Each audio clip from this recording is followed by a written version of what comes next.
Bismillahirrahmanirrahim. Assalamu alaikum students. My name is Imran Ahmed and I'm your computer science teacher. Students, आज का जो हमारा lecture है हमारी बुक के चैप्टर नंबर 2 से लिया गया है। और स्टूडेंट्स, आज के लेक्चर के अंदर हमने जो लैंग्वेज स्टार्ट की हुई है वो लैंग्वेज है आपकी GW बेसिक। उस लैंग्वेज के अंदर कुछ कमांड्स हम यूज करते हैं। आज मैं कुछ कमांड्स के बारे में आपको बताऊंगा, जिसमें 5 कमांड्स हैं, उसके बारे में डिटेल हम आज देखेंगे और कुछ कमांड्स के बारे में हम फिर नेक्स्ट लेक्चर के अंदर डिटेल से देखेंगे। आज मैं उन 5 कमांड्स के बारे में आपको बताऊंगा जो आप नॉर्मली अपने प्रोग्राम को जब भी आप टाइप करते हैं या लिखते हैं उसके अंदर यूज करते हैं। तो हम देखेंगे कि वो कमांड्स बेसिकली करती क्या है। तो आइए स्टूडेंट्स, फिर आज का लेक्चर फॉर्मली स्टार्ट करते हैं।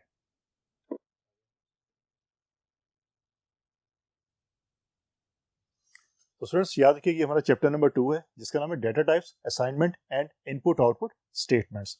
और इसके अंदर हम GW बेसिक को डिटेल के साथ देख रहे हैं और ये देखते हैं हम कि इसके अंदर प्रोग्राम्स हम कैसे टाइप कर सकते हैं। आज स्टूडेंट्स हम कुछ कमांड्स के बारे में बात करते हैं, जो कमांड्स हम अपने प्रोग्राम जब भी हम लिखते हैं हम उन कमांड्स को यूज करते हैं। तो उसमें कॉमनली यूज कुछ कमांड्स हैं, उसके बारे में मैं आज आपको बताऊंगा और कुछ कमांड्स के बारे में फिर आपको मैं नेक्स्ट लेक्चर के अंदर बताऊंगा।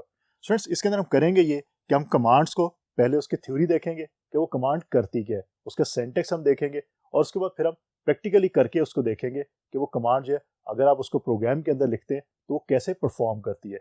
इसके लिए एक बात याद रखिएगा, आपको मैंने पहले लेक्चर के अंदर कहा था कि आप GW बेसिक को अपने कंप्यूटर के ऊपर इंस्टॉल कर लें। अगर आपने इंस्टॉल कर लिया है, अभी आप कंप्यूटर का आपका ऑन है, तो कंप्यूटर को आप यूज करें, GW बेसिक को आप ऑन करें और हम जो भी कमांड जो सिंटैक्स में आपको यहाँ पे बताऊंगा उसके बाद फिर मैं उसको जब प्रैक्टिकल करके आपको दिखाऊंगा, मीन वो कमांड में आपको प्रोग्राम के अंदर लिख के दिखाऊंगा और रन करके दिखाऊंगा, उसी तरह आप अपने कंप्यूटर के ऊपर GW बेसिक के अंदर वो कोड लिखें और उसको रन करके देखिएगा। क्योंकि अगर आप साथ साथ ये काम करते रहेंगे तो फिर आपको अंडरस्टैंड करने में जो वो मुश्किल पेश नहीं आएगी। लेकिन अगर आप सिर्फ और सिर्फ सुनेंगे इस लेक्चर को तो फिर हो सकता है कि जब आप खुद से प्रोग्राम लिखें तो आपको जो कंफ्यूजन हो सकती है। तो स्टूडेंट्स, जो कमांड्स आज हम देखेंगे वो 5 कमांड्स हैं। Number 1 is auto command, mean automatically line number को जनरेट करने के लिए हम एक कमांड यूज करते हैं। मैंने आपको प्रीवियस लेक्चर्स के अंदर ये बात बताई थी कि एक चीज तो ये कि हम खुद से लाइन नंबर्स लिखते हैं, दूसरा कि हम ऑटोमेटिकली भी लाइन नंबर्स जनरेट करवा सकते हैं। उसके लिए हम ऑटो की कमांड को यूज करते हैं।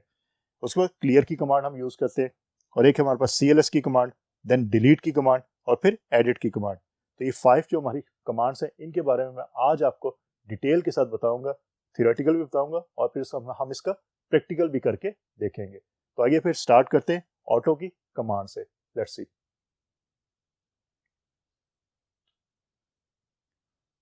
तो स्टूडेंट्स, अब हम स्टार्ट करते हैं ऑटो कमांड। सबसे जो पहली हमारी कमांड है that is auto command. It automatically generates line numbers in an increasing order. याद रखिएगा, लाइन नंबर्स हमने यूज किए थे इनडायरेक्ट मोड के अंदर। हम जो भी कंप्यूटर प्रोग्राम अपना लिखते हैं उसके अंदर लाइन नंबर्स हम जरूर मेंशन करते हैं, उसके बाद हम फिर अपनी स्टेटमेंट्स जो है वो मेंशन करते हैं। तो स्टूडेंट्स, एक हमारे पास ऑप्शन ये है कि हम लाइन नंबर खुद से मैनुअली लिख सकते हैं। दूसरी ऑप्शन ये कि हम ऑटो की कमांड को यूज करते हुए लाइन नंबर ऑटोमेटिकली जनरेट करवा सकते हैं। इससे कि अगर आपने बहुत लंबा प्रोग्राम है, बहुत लार्ज आपका प्रोग्राम है, तो आपको बार बार लाइन नंबर लिखना नहीं पड़ेगा। आप ऑटो की जो कमांड है उससे ऑटोमेटिकली लाइन नंबर जनरेट होते जाएंगे और आप सिर्फ उसके अगेंस्ट जो स्टेटमेंट होगी आप वो टाइप करते जाएं। तो students, it automatically generates line numbers in an increasing order each time the enter की इज प्रेस्ड। और आपके इंक्रीजिंग ऑर्डर के अंदर ऑटोमेटिकली जो है वो लाइन नंबर जनरेट होते जाते हैं। इसका सिंटैक्स क्या है हमारे पास, हम ऑटो लिखते हैं AUTO, उसके बाद लाइन नंबर देते हैं comma and then increment. Example में अगर आप देखें ऑटो 100,20, इसका ये मतलब है कि आप स्टार्ट करेंगे 100 से, उसके बाद 20 का इंक्रीमेंट होता जाएगा। मीन आपकी जो 100 के बाद नेक्स्ट लाइन होगी 120 होगी, उसके बाद जो नेक्स्ट लाइन होगी 140 होगी, फिर 160, 180, 200 और इस तरह आपके इंक्रीमेंट चलते जाएंगे। आप यहाँ पे कुछ भी मेंशन कर सकते हैं। अगर स्टूडेंट्स आप कुछ मेंशन नहीं करते, आप सिंपल ऑटो लिख देते हैं, उसके बाद आप कुछ नहीं लिखते, तो इसका ये मतलब है कि वो बाय डिफॉल्ट 10 से स्टार्ट करेगा और 10 के बाद वो 10 का ही इंक्रीमेंट लेगा। मीन 10 के बाद 10, 20, 30, 40, 50। अगर आप कुछ मेंशन नहीं करते, सिर्फ ऑटो लिखते हैं। अब ये बात तो हमने देख ली कि हम कैसे जो जनरेट कर सकते हैं। अब इसको आपने टर्मिनेट कैसे करना है, मीन स्टॉप कैसे करना है। अगर आप जो टर्मिनेट की यहाँ की है उसको यूज नहीं करेंगे तो आपके ये ऑटोमेटिकली जनरेशन चलती रहेगी। इसलिए टर्मिनेट करने के लिए आपको कंट्रोल ब्रेक या कंट्रोल C जो है कीबोर्ड से वो प्रेस करना पड़ेगा। फिर आपकी जो ऑटो की कमांड है ये ऑटोमेटिकली स्टॉप हो जाएगी और आप दोबारा कमांड प्रॉम्प्ट में आ जाएंगे और आप खुद से फिर कोई भी कमांड वहाँ पे टाइप कर सकते हैं। लेकिन जब तक आप कंट्रोल ब्रेक या कंट्रोल सी को प्रेस नहीं करेंगे तब तक ऑटो की कमांड जो है वो ऑटोमेटिकली जो लाइन नंबर जनरेट करती रहेगी। ये बात याद रखिएगा। अब स्टूडेंट्स इसका प्रैक्टिकल करके देखते हैं और देखते हैं हम बेसिक जो लैंग्वेज है उसके अंदर प्रोग्राम लिख के देखते हैं और फिर देखते हैं कि ऑटो की कमांड वही काम कर रही है जो हमने अभी यहाँ पे देखा है कि नहीं कर रही। सो लेट्स सी। स्टूडेंट्स आपके पास कंप्यूटर मौजूद होगा, आप उस कंप्यूटर को ओपन करें, उसमें बेसिक को ओपन करें और सिंपल आपको जो स्क्रीन नज़र आ रही होगी उसके ऊपर आप लिखें ऑटो। सेम यहाँ पे जिस तरह मेंशन है और जिस तरह हमने मेंशन किया था कि ऑटो लिखना है AUTO, स्पेस दें, उसके बाद आप लिखते हैं 10,5 मीन मैं लिखता हूँ 10,5। इसका ये मतलब है कि आपके जो स्टार्ट होगा वो लाइन नंबर 10 से होगा और 5 का इंक्रीमेंट उसमें चलता रहेगा। आप कोई और वैल्यू भी लिख के देख सकते हैं, कोई ऐसा इशू नहीं है। अब इसको आप एंटर करें तो आप देख सकते हैं पहली लाइन के ऊपर आपके 10 जो है वो लिखा आ रहा है। अगेन एंटर किया 15 आ गया, देन एंटर किया 20 आ गया, देन 25 और जब तक आप करते रहेंगे एंटर आपको लाइन नंबर्स वो 5 के इंक्रीमेंट के साथ शो करता रहेगा। तो इस तरह ऑटो की कमांड को आप इजीली यूज कर सकते हैं। स्टूडेंट्स उसके बाद एक और एग्जांपल करके देखते हैं।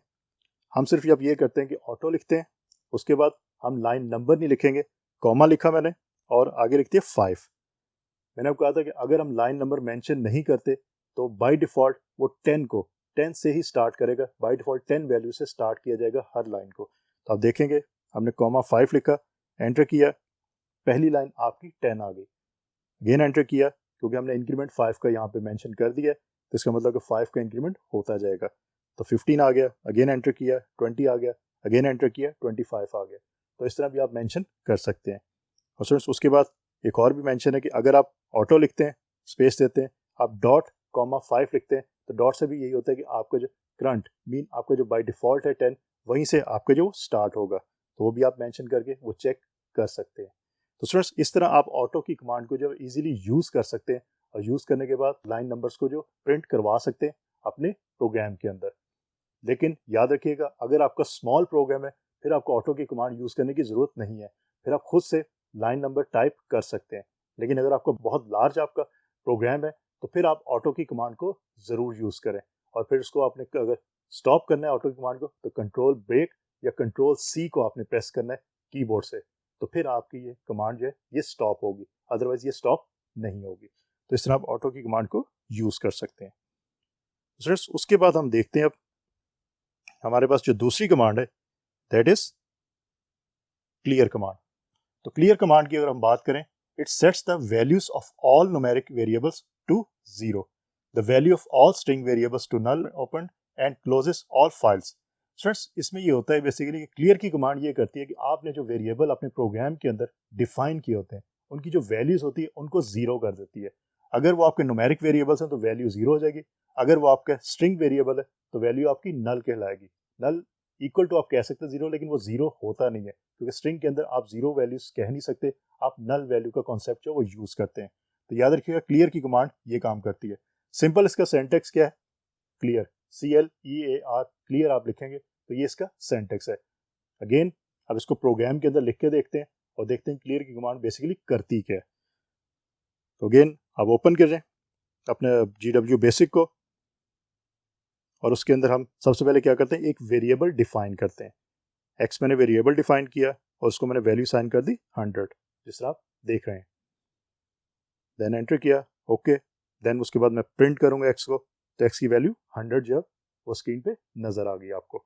इसका मतलब मैंने वेरिएबल एक एक्स जो है वो दिया और मैंने उसकी वैल्यू जो है वो 100 रखी और फिर मैंने प्रिंट करवा दिया एक्स को, तो 100 जो वैल्यू उसकी थी वो आपको बेसिकली प्रिंट में नजर आ रही है, आउटपुट में नजर आ रही है। अब मैं क्लियर की कमांड को यूज करूंगा। सो CLEAR, क्लियर मैंने किया, एंटर किया। अब मैं दोबारा प्रिंट एक्स करवाऊंगा। तो हमने अभी बात की थी कि क्या करती है आपकी क्लियर की कमांड, जो आपके वेरिएबल होते हैं उनको जो वैल्यू आप असाइन करते हैं उसको 0 कर देती है। तो इसका मतलब है कि जो 100 वैल्यू हमें पहले प्रिंट में हुई थी वो 100 अब नहीं होना चाहिए, अब 0 होना चाहिए। तो मैं अगेन क्लियर के बाद प्रिंट एक्स करता हूँ, एंटर किया। आप देख रहे हैं कि अब वैल्यू आपको 0 शो हो रही है, आपको वैल्यू 100 शो नहीं हो रही। तो क्लियर की कमांड इनफैक्ट ये काम करती है। तो याद रखिएगा क्लियर की कमांड कैसे काम करती है। आप और भी एग्जांपल्स करके देख सकते हैं, लेकिन हम यहाँ पे एक या दो एग्जांपल्स ही करेंगे। आपकी बुक के अंदर बहुत सारी एग्जांपल्स है, आपको इंटरनेट से बहुत सारी एग्जांपल्स मिल जाती हैं, आप उनकी प्रैक्टिस करें, खुद से आप एग्जांपल्स बना सकते हैं, उनको यूज़ करें और फिर देखें क्लियर की कमांड क्या काम करती है। स्टूडेंट्स, ये थी क्लियर की कमांड। अब हम बात करते हैं CLS की command. It is use to clear the screen. ये आपकी स्क्रीन को क्लियर करने के लिए यूज होती है CLS की कमांड। इसका सिंटैक्स है CLS और ऑप्शनल एक होता है आपका जो करेक्टर है N। N is basically option. मैं अभी आपको बताता हूँ कि N की वैल्यू क्या हो सकती है और N किस चीज़ को रिप्रेजेंट करता है। लेकिन नॉर्मली आप N को अगर नहीं भी यूज़ करते, सिर्फ CLS की जो आपकी कमांड है वो भी काम करती है। अब यही जो प्रोग्राम आपको अभी हमने लिखा जिसमें क्लियर की कमांड हमने यूज़ की, अब मैं ये चाहता हूँ कि मेरी स्क्रीन जो है वो क्लियर हो जाए, मीन मैं दोबारा से टॉप पे चला जाऊँ और वहाँ से फिर प्रोग्राम लिखना शुरू कर दूँ। तो मैं टाइप करूँगा CLS और मैंने एंटर किया। अब आप देखिएगा जो प्रोग्राम लिखा हुआ है वो प्रोग्राम आपका डिलीट हो गया, आपकी स्क्रीन से गायब हो गया। अब दोबारा से आप फर्स्ट लाइन के ऊपर चले गए और वहाँ से आप प्रोग्राम इजीली जो वो टाइप कर सकते हैं। तो आपकी CLS की कमांड ये काम करती है कि आपकी स्क्रीन के ऊपर जो भी लिखा होगा उसको वो क्लियर कर देगी। सो क्लियर करने के बाद वो आपको टॉप पे ले जाएगी। बट याद रखिएगा, क्लियर और CLS में दोनों में फ़र्क है। क्लियर की कमांड कुछ और काम कर रही है, CLS की कमांड कुछ और काम कर रही है। CLS की कमांड आपकी स्क्रीन को क्लियर कर रही है इनफैक्ट, और जो क्लियर की कमांड है वो इनफैक्ट आपके जो वेरिएबल है उनको जो वैल्यू साइन की है उसको जीरो कर रही है। तो ये डिफरेंस है उसके अंदर। तो आपने CLS की भी देख ली। अब स्टूडेंट्स हम देखते हैं कि हमारे पास जो CLS के अंदर हमने N की वैल्यू देखी थी कि N इज ऑप्शनल। अब वो N ऑप्शनल होता क्या है, सो लेट्स सी, उसको देखते हैं जरा।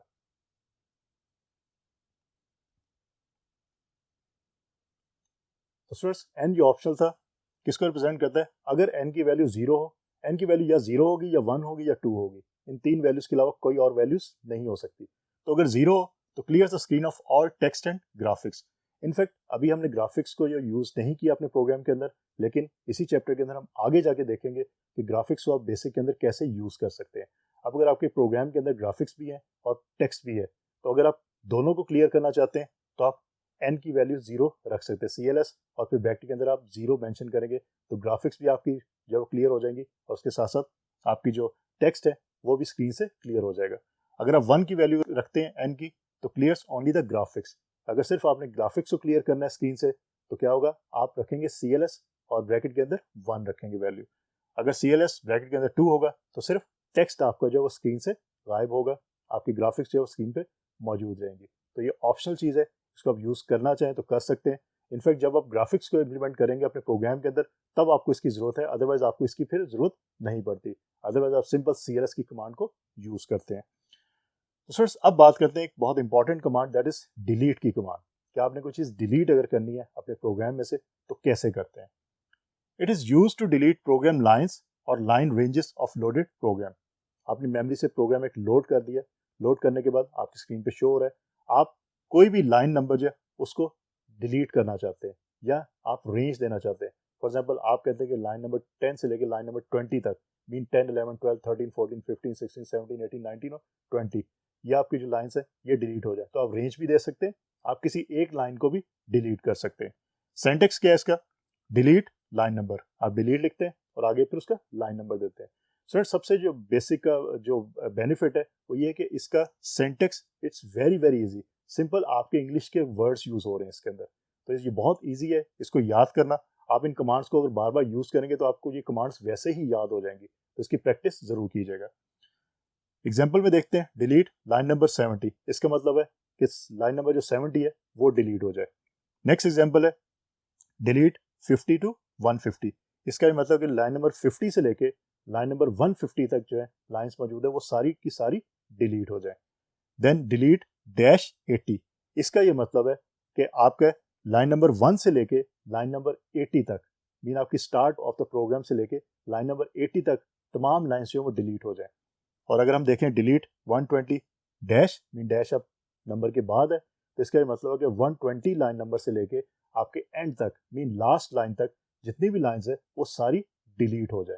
तो स्टूडेंट्स इस तरह आप ये सिंटैक्स को यूज कर सकते हैं अकॉर्डिंग टू योर रिक्वायरमेंट। आपने जो भी डिलीट की कमांड यूज करनी है आप उसको यूज कर सकते हैं।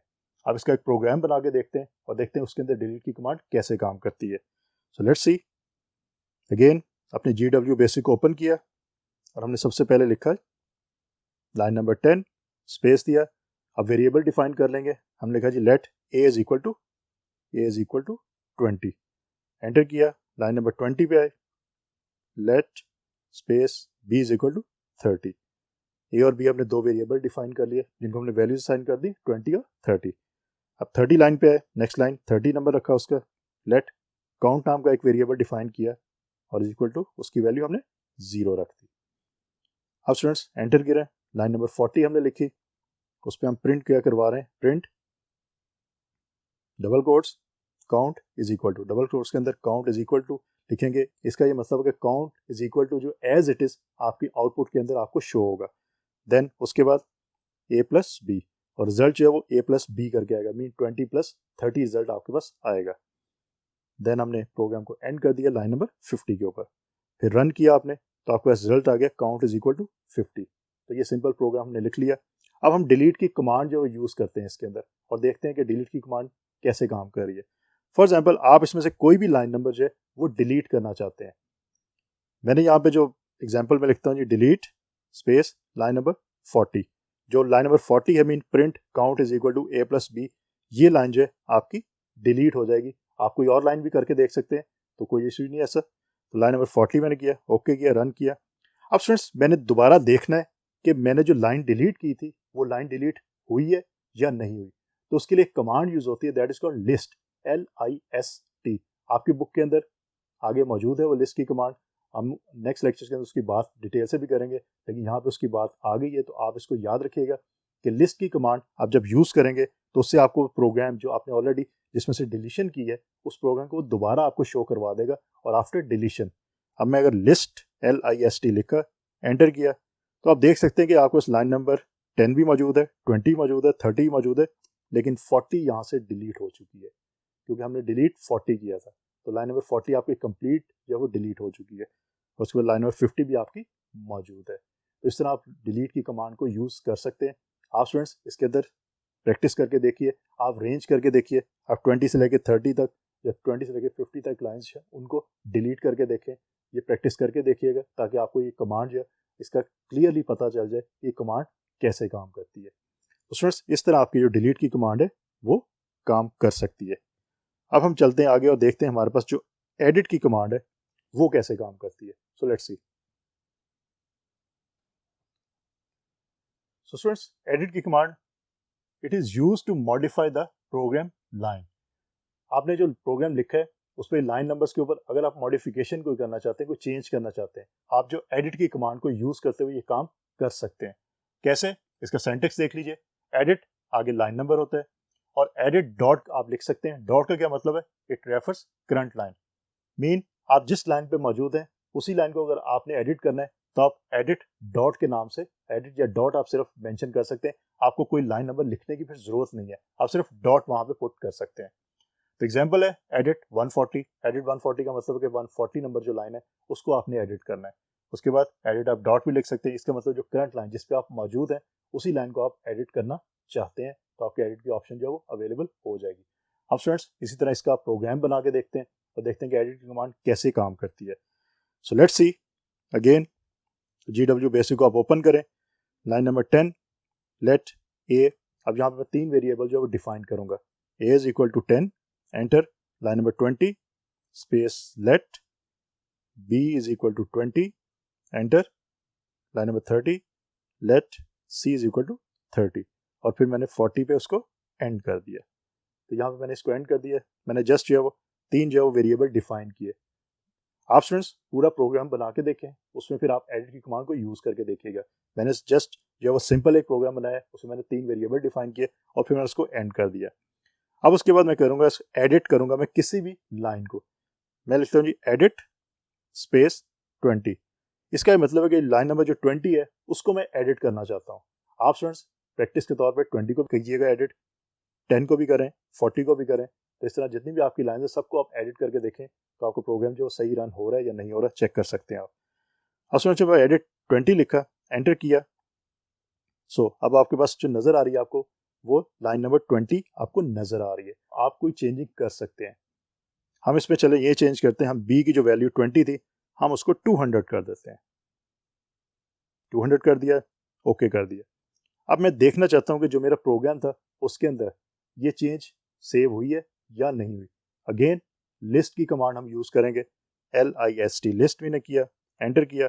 आप देख सकते हैं कि आपकी जो लाइन नंबर 20 थी उसमें हमने पहले हमारे पास वैल्यू थी बी को हमने साइन की थी 20, लेकिन हमने एडिट किया और 20 को 200 कर दिया। तो अब लिस्ट के बाद आपके पास जो रिजल्ट आ रहा है वो आप देख सकते हैं बी की वैल्यू आपके पास 200 है।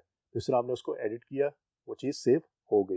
दूसरा आप एडिट की कमांड को जो यूज़ कर सकते हैं इजीली, अपने प्रोग्राम को एग्जीक्यूट भी कर सकते हैं। तो स्टूडेंट्स आज हमने जो बेसिक हमारी लैंग्वेज है उसके अंदर जो 5 कमांड्स हमारे पास इंपॉर्टेंट वन थी उनकी हमने बात की। नेक्स्ट लेक्चर के अंदर भी हम कमांड्स की ही बात करेंगे और इसी तरह हम पहले उसका सिंटैक्स देखेंगे, फिर हम उसको प्रैक्टिकली करके देखेंगे। लेकिन बार बार मैं आपसे ये कह रहा हूँ कि आप अपने कंप्यूटर्स ऑन करके रखें, उस पर बेसिक लैंग्वेज को इंस्टॉल करके रखें और मेरे साथ साथ आप खुद भी अपने घर पे बैठ के इस प्रोग्राम को टाइप करें। अगर आप साथ साथ टाइप करेंगे तो ये प्रोग्राम आपको अच्छी तरह समझ आ जाएंगे, क्योंकि ये प्रोग्रामिंग है, ये जब तक आप प्रैक्टिस नहीं करेंगे ये आपको समझ नहीं आएगी। तो इस चीज़ को याद रखिएगा। तो स्टूडेंट्स होपफुली आज का लेक्चर आपको अच्छी तरह समझ आ गया होगा।